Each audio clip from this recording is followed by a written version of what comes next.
welcome back to my channel. Hopefully I'm looking a little bit more presentable in this video than I was in my last video. You tell me. Today is Monday the 15th of November and I am just shy of 2 weeks post-surgery. In my last video I think I was a couple of days post-surgery and I was definitely feeling it. Nearly 2 weeks post-surgery, I'm feeling a hell of a lot better, but still not quite there. I thought I would have filmed more of my sort of recovery journey, but if I'm being completely honest, every day has been pretty much the same and it would have made boring content. So I did film 2 days post-surgery, so I will insert that footage now. This is me 72 hours post-surgery, still in my pyjamas, and this is literally like all I've been wearing. But I just thought I'd show you my stomach. In person I just look like I'm a little bit pregnant. You can see like my belly's so solid, like yeah, I look pregnant. And if I come a bit closer, you can see my belly button looks a little bit sore.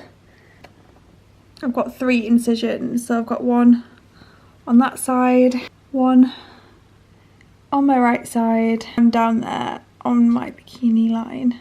So yeah, that's how I'm looking. I'm still very tender, I'm still very bloated.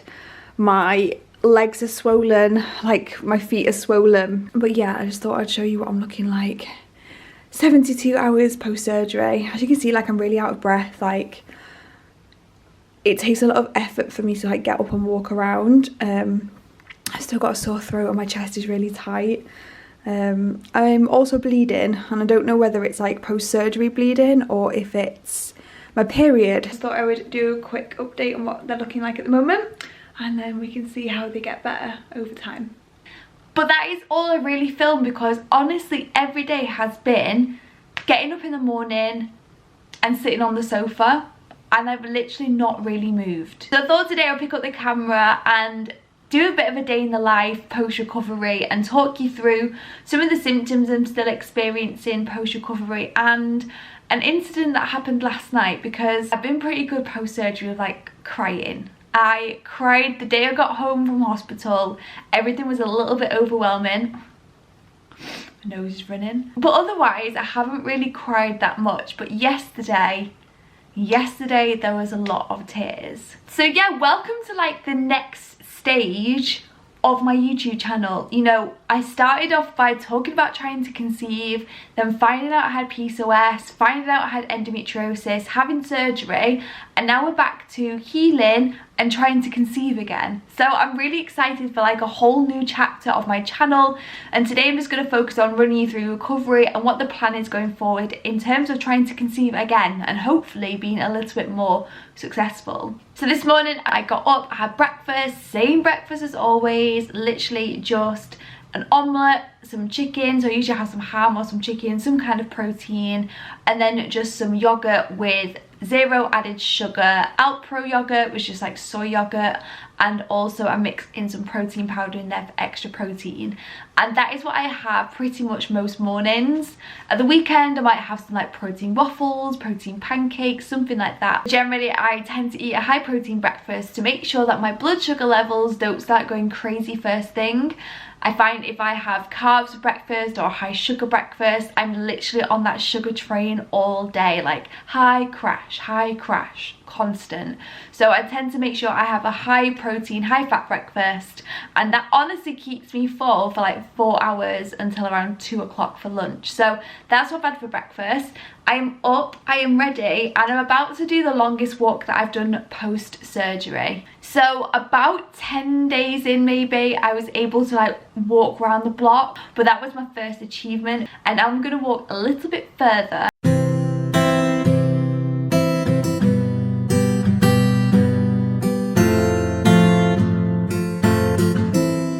I've literally got you balancing on a watering can, and I'm on my knees. So anyway, I am taking my metformin. You guys know I take 2 tablets a day. This is for my PCOS and my insulin resistance, so I'm going to take my metformin. I'm also, why is this not focusing? I'm also taking my inositol. I still take this. I take 2 of these a day. Oh, which I've already got out. And these things are so hard to swallow. Honestly, they are massive. And then when I left the hospital, they also gave me this. And I literally just take 15 milliliters of this twice a day. And that is a stool softener. So it's to help with my digestion, because obviously post-surgery, going to the toilet, ladies, isn't particularly nice. I will warn you now. The first time I was about to go to the toilet, I was terrified. A lot of people said that it took them like 5 days to be able to go to the toilet, but that's never been me. Never had that problem really.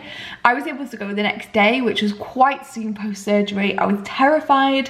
If anybody's had a baby, I believe it's similar. When you've had a baby, you're just scared to go. But it was okay, it was fine. Obviously painful, but nothing like unmanageable. And then I've been taking this ever since I left the hospital, and it just helps whilst I'm healing, being able to go to the toilet. So I'm gonna take these tablets, but not before I think the cat has also been to the toilet, so he's going to clean that. I just thought I'd quickly show you my stomach, how it's looking. In my video where I was like 72 hours post-surgery, I was obviously like really bloated and stuff.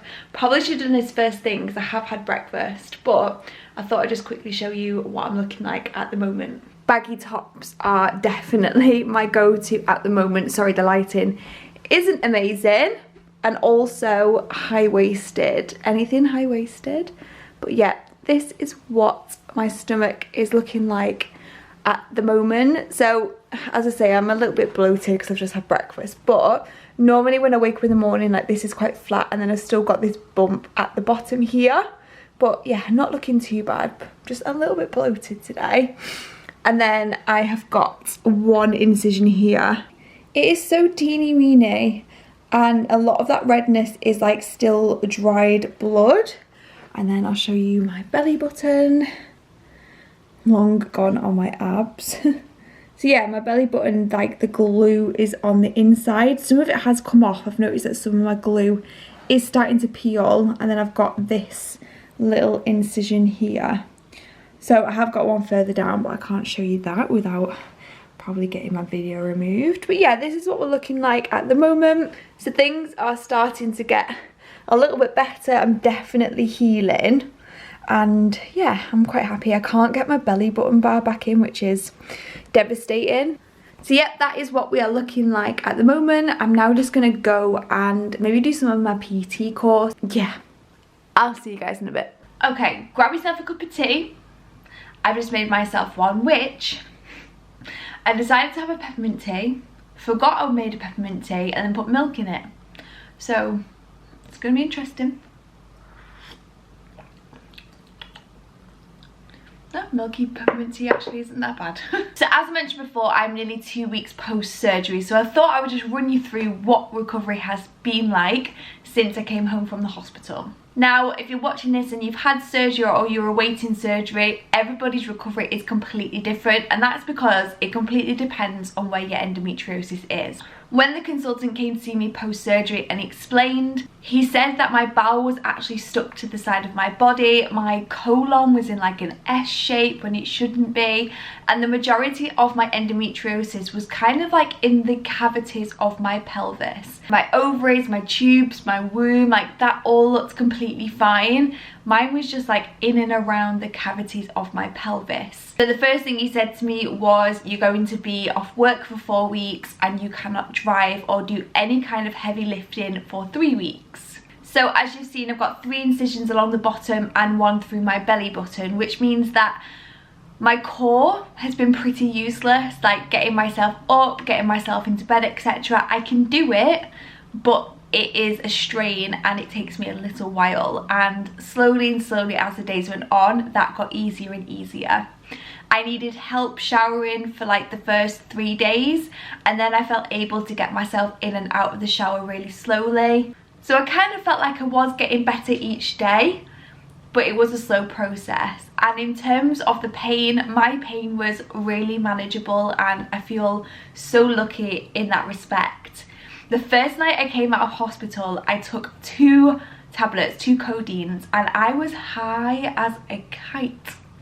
and I did not take them again. So I have literally been surviving on paracetamol, and even still I haven't been taking those paracetamol religiously every 4 hours. My pain has been manageable. That being said, probably the most painful thing for me has been when I go for a wee. When those muscles like contract and relax, that is still really painful even now. That is definitely like something I dread. Like, I need a wee, oh, like, I know it's gonna hurt. Not all of them hurt, but I would say like 80% of them hurt. So yeah, I will say recovery has been not as bad as I thought. I do get really fatigued, I can't walk very far, but that has got better and better each day. I can now easily get myself in and out of bed. I still can't sleep amazingly comfy, like I'm still using my pregnancy pillow. I still pretty much have to sleep on my back. I can't sleep on my side all night. I might be able to lie on my side for a little bit, but it feels like it's pulling and I have to get out of my side and get back on my back. So my back has also been really painful, which is not something that I even considered, thought about, but at the moment, because I'm having to like sit and like lie on my back just feels really sore and strained. But all in all, I'm feeling positive. One tip that I would give anybody recovering from a surgery like this is just make sure every morning you get up, you have a shower, you get dressed. Even if you're going to sit there for the whole day, it honestly makes you feel so much better. That's how I started to sort of get myself in a better routine and feeling better about myself mentally. Because believe me, when you're literally getting up, not even bothering to get dressed and sitting on the sofa, that's great for a few days, but you start to feel really frustrated. And me just like getting up, showering, dressed, sometimes I pop a bit of makeup on. That was enough for me then to feel like I've done something with my day. And then I slowly built up to being able to like go for a walk around the block, but it's definitely been a slow process. And then yesterday I was in the mindset of, right, I need to start focusing on the future now, thinking about healing and getting myself in a position to be able to try to conceive. I booked back in with my acupuncturist for the end of the month so I can go back to do my acupuncture, and I've started tracking my temperature again to see whether I'm ovulating and going back to doing the practices that I was before to try and get my body ready for trying to conceive, because my biggest barrier now is my PCOS. I went on the NHS app and I was trying to book an appointment with my GP because I wanted to have my bloods done again, and I saw that my procedures from my surgery had been added to my NHS app, and I thought, fantastic, I can see what I've had done. And I started scrolling through, and one of the things it said was insertion of a coil, and I freaked out. I was sobbing. That is never something that was discussed prior to my surgery. There was no mention of inserting a coil. I didn't consent to that. It's not on my consent form, and I have no idea why this was on my NHS app, and I now have no idea whether I've got a coil in. So this morning I gathered myself, I rang the secretary of the consultant, explained the situation, and she said that she's going to contact the consultant to get confirmation, but annoyingly he's out the country at the moment, so I could be waiting another week. There's nothing worse than feeling like you have no control. I already feel like I have no control of my body as it is. Like, I've got polycystic ovaries, which means I don't always ovulate. I've got endometriosis that's been growing inside of me probably for years that I knew nothing about, and it's really bad, like health anxiety, when you don't have any control, you feel like, over your own body.